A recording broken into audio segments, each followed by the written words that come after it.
Hello and welcome back to our channel. So today in this video, we are going to talk about how you can log in or sign in into your TalkTalk account through your email. So without wasting much of our time, let's get straight into the video.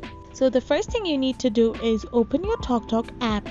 Once it gets open, you can get three options to sign in. However, if you choose the Google option, then you can sign in through your email address. So once you choose Google, you will be shown through which email you want to log in into your account. So once you choose one account, you need to set up your profile by adding your nickname, your birth date, and your nationality.